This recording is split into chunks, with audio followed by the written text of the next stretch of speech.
Good afternoon. Are y'all doing well? Thanks for being here. Our guys are excited about this Friday night game again, and Louisiana Tech is Coach Gumby is a high-powered offensive guy that's had good offenses everywhere he's been. I know when you watch Louisiana Tech on film, you better know where Harris is. Trey Harris and Smoke Harris, excellent playmakers for them. They do a lot of really good things. At quarterback, Parker McNeil, big guy, strong arm, can make every throw. I don't know what his status is, but he went out of the game, but I would imagine he'll be back. And then they played Landry Liddy, a freshman that came in and made some really nice throws at the end of the game, made some big plays. And I had read where I believe their other quarterback had a season-ending injury, number 7. He was a good player also. It's always sad to see a season-ending injury happen to anybody. And then defensively, they had a lot of starters out last game. They'll probably get a couple guys back this week. They're very active, do a lot of things there. Their kicking game's good. And again, you better know where Smoke Harris is, returning punts and kicks. He's a playmaker, and we've got to be able to control him. So our guys are excited about the game, and I know Louisiana Tech will be also. They came off a heartbreaking overtime loss. It was a heck of a football game. So we're looking forward to our game Friday night. I'll take any questions at this time. Coach, just want to open up, obviously coming off of Mexico State, you get the win, there's 2 straight here, now you're doing it in Charlotte. Is there any emphasis on, with a young group, helping them learn how to respond after a win coming back home? Yes, I think that, they've learned to keep practicing harder each week, win or lose. That's part of it, to show up. All coaches say that, but it is a truism. You've got to come to practice. But the main thing for practice to me is, are they focused? It's kind of like you go out and you can run 2 miles and you can run it and you get back and you don't realize, or when you drive to work sometimes in the morning, you drive to work and you go, how did I get there? We've probably all done that. Well, you can do the same thing in practice. If you can just go through practice and not learn anything or get any better. So you have to be focused in practice, detailed in practice, understanding all that. They are getting better and better at that, and so I've seen that. I thought we had a good day today, but it all goes back to our practice habits. And then, and every game's different too. You'll have some people back for a game. You'll have some people injured for the game. So will the other team. So you have to tweak each game a little bit to your strengths and weaknesses. So hopefully we'll be able to handle that on Friday night. 2-part question on Louisiana Tech. One, if my memory serves me correct, you coached against Sonny Cumby's offense in 2013 with Texas Tech, and 2014, 2015 TCU at Colorado. Sound that right? Well, no. Where was he? Texas Tech and TCU. No, we didn't play him when I was at Colorado, and we didn't play him at TCU. We were in the Pac-12. All these 12s, 14s, Big Ten that's 14, Pac-12 that's 10 now. I don't know who all knows, but very good. No, I played against Sonny Dykes when he was at Louisiana Tech and Cal. I'll scratch that part of the question. Okay. Part of the question, as you mentioned, Landry Liddy, Uh-huh. Parker McNeil with quarterbacks. One thing that Sonny Cumby offense, it's not like you got a different quarterback, one's more run, one's more passer. Does that make it easier to game plan with both quarterbacks? They're kind of similar to what they're doing with this game. Right. It is similar. It's not like it's going to go completely off the reservation, so to speak, and do something totally different. They are very, very good, both of those quarterbacks. A little bit I saw on Landry. He looks like he knows the system, knows where to go. You could tell his eyes were going like they wanted it to. And then Parker, you could tell his eyes really know. And his has such a strong arm. He can make the throw from this hash all the way to that hash on a deep, deep shot. A big, powerful guy, and then understands what they're doing. They're a big RPO team. So RPO is really triple option, but you throw it. Their quarterbacks aren't going to run it that much, but they do a great job of reading it and making the right throws. Their receivers do a good job of run after catch, and they've got for most of the season they've done a good job of scoring points and moving the ball. With Grayson starting 6 straight games, is it fair to say now he's your number 1, established himself as your starter? Yeah, he's our starter now. Exactly right, and he's in each week. I've seen improvements in him, and really where I've seen the improvement is how he's practiced has shown up on the field. And we had 1 week there that we didn't have as good a practice as, and not because it wasn't because of effort. It was just him trying to understand everything. You know how sometimes a quarterback you kind of get it in bits and pieces, and then all the lights come on. And I feel like more and more the lights are coming on. The game's slowing down for him. He looks more patient. He looks more at ease out there. And then he's running the ball really well. He's understanding how the running game, and he's understanding how big he is. And I think that's made a big difference. So his confidence level keeps rising, which is excellent. And he's able to see the field better too. And that's really calmed him down a lot and been able to use his athletic ability because he's really blessed athletically. And what about with Tyrese back? What did that mean for your offense to have him back? Well, I think you saw Tyrese. He can make all the catches. He does. He uplifts the team. He's very energetic. And all week he kind of limped around a little bit on the ankle and was getting better and better and better. And so it really was kind of a game time decision, so to speak. He was going to try to go, but you didn't know if he went out there and cut 3 or 4 times full speed if it would hurt him and he'd have to come out, which happens sometimes. But he just battled and made a lot of great plays for us. And he made a lot of big catches and did a lot of really good things for us and kind of just lifted us up. Coach, they say all good things come in threes. Obviously, you had 3.5 sacks, the 3 picks, led to your third pick. Just the whole motivation behind everything going on with the team right now. Some positive ball is going around. Right. The kids and the coaches, they're all believing. They're all stepping in the right direction. They're trusting each other, which is the word we have up. If you ever seen us, our tunnel, that's the only word we have up in our tunnel is trust. And if you can't trust each other on all aspects in any type of relationship or any type of organization or any type of family or marriage or anything, it's not going to be successful. And they're all starting to trust each other. And they're starting to compete, and they're starting to fight through the emotions of everything, the highs and lows of a game, and just keep playing. I'm looking forward to seeing how we do Friday. It's really, like I said, I love and enjoy these guys. They're a lot of fun to coach. They're a lot of fun to work with, and they fought through a lot of different things with injuries and people quitting and all the different things that go along with the first year and kind of college football in a way now with all the things that go on. You have to be the core group of guys. They got to buy in and believe, and these guys are doing that. And we're also maturing.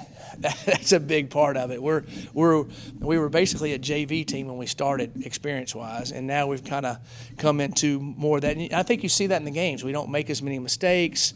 We're lined up better. There's not as many. We don't look disorganized. Not saying coaching, but I'm just saying the kids look like they're getting and understanding what we're doing.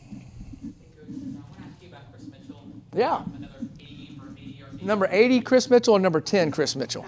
I mean, both. Okay, all right, okay, good, all right. But I want to ask him, obviously, he's kind of established himself as the number 2 guy of the receiving core.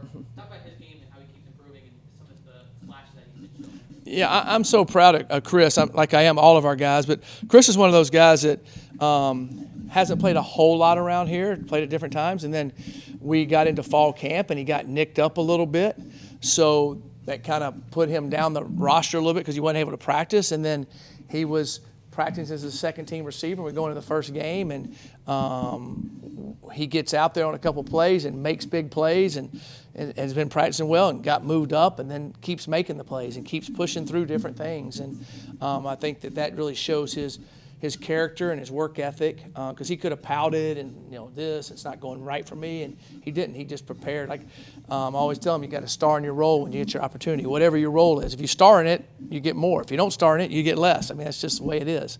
And he's really doing that, and I'm really proud of what Chris is doing. Hey, Coach. We've talked about 2 receivers so far. I want to talk about the receiving core as a whole. Week by week, we've seen them grow in confidence. We've seen them make more difficult catches. And now last week against Charlotte, I think that was the culmination of everything. All 3 guys played really well. As a team, what does that do for you guys offensively and for your quarterback, who Grayson comes in, after the game 1? How does that help his confidence, and how does that help the receivers' confidence when they have that link that they have? Yeah, they've all been working really hard. Coach MacIntyre has been doing a great job with them, and Coach Yost, and they've all been diagramming different things we could do to effectively. And I think we've kind of also figured out what we do well and what some of the other guys do well. And then, the offensive line has been protecting better. We kind of figured out what we could do well protection-wise. And, and said, well, block the guy in front of you. Well, it was that easy. Anybody could do it, right? So we kind of figured out what's best there. And then Grayson is making really good reads. He's making good checks. He's throwing the ball well and accurate, and so that's able. But the receivers have just kept pushing and pushing and pushing and working hard. And the thing that I like about them, they catch it in traffic, and they're good run after catch, and that's a big deal because he turns a small play or a play into a 20-yard gain into a 30-yard gain, a 5-yard gain into a 12-yard gain or a 50-yard gain, and that makes big plays happen and gives them confidence. So, and they've also been blocking well on the perimeter with what we do.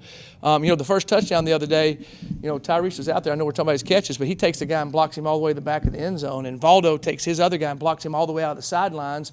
And we did a good job. We made some other blocks, and Grayson made one guy miss, and he was in the end zone. So, they're doing all the little things that help you move the ball too. Absolutely. And I want to follow that up with the opposite side of the ball, defensively, another side. I think confidence for the whole team has grown week by week by week.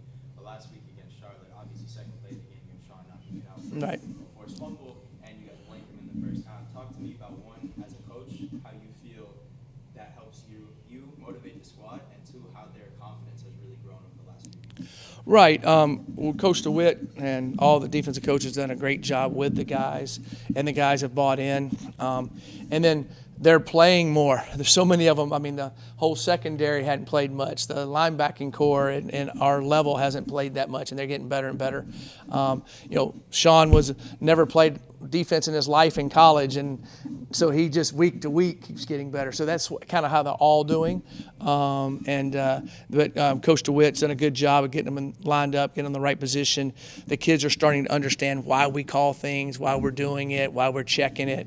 They know what we're thinking and how Coach DeWitt's thinking on how we want to call things. So I think their mental aspect of the game's really improved, but then they're playing fast and hard and doing a good job there. So it's been fun watching them grow. This team, Louisiana Tech's going to give us a huge test because they got really good receivers.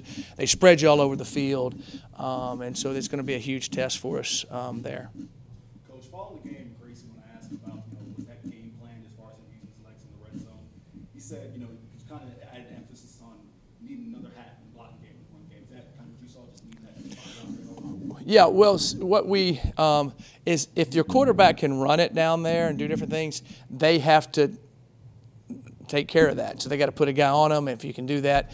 And, he's so big and athletic, he makes one guy miss. He can gain 3 or 4 yards and get the first down. I mean, like his quarterback sneak on that drive, I don't know if y'all noticed that. They all piled up, and he ends up, I don't know how he got there. He's like a mole digging through and ends up almost coming out the other side. I mean, he's just an athletic, powerful guy, and we definitely want to be able to use him. We don't want to run him way too much, but we need to be able to run him, and that's the way college football is. And he's understanding how big and powerful he is. He gets down at the right time. He gets the first down at the right time.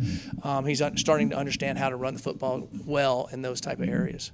Coach, Chase Gabriel, 5 of 8 on the year. I believe he's 2 of 4 inside 20, 29 yards. Yeah, well, we had the one blocked, which wasn't his fault at all, on Saturday. So I think he would have made that one. And then Chase has made the huge kick at Bryant. Has made some other good kicks for us, and we need to make. That's the first time we've had some faulty protection. And so that hurt us there. He came back and made an extra point later on because we've got an extra point blocked. But I've been pleased with Chase and his work ethic and his attitude. You don't ever see him hang his head or kick the dirt. He's always positive and looking at it. If he has that mindset, he has the ability. He'll make the big kicks when we need him to make them. On Louisiana Tech. Yep. Yeah, he makes a lot of plays. I think he was out last week, and so I think I imagine he'll be back if he's not. But he's a really good football player. He's all over the field, does a lot of good things for him.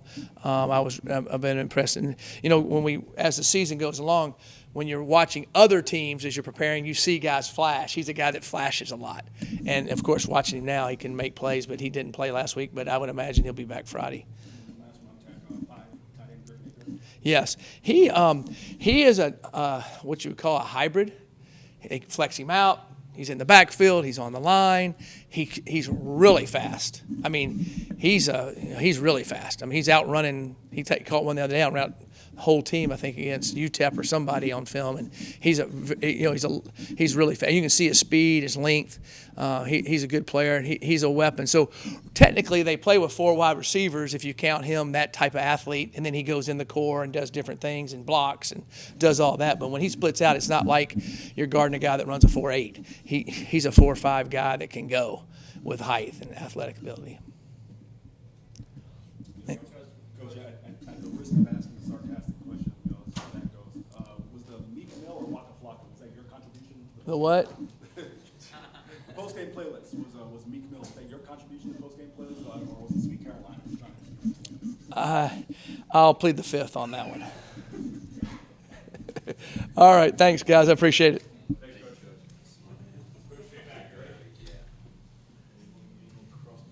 Assistant coach, wide receiver, MacIntyre.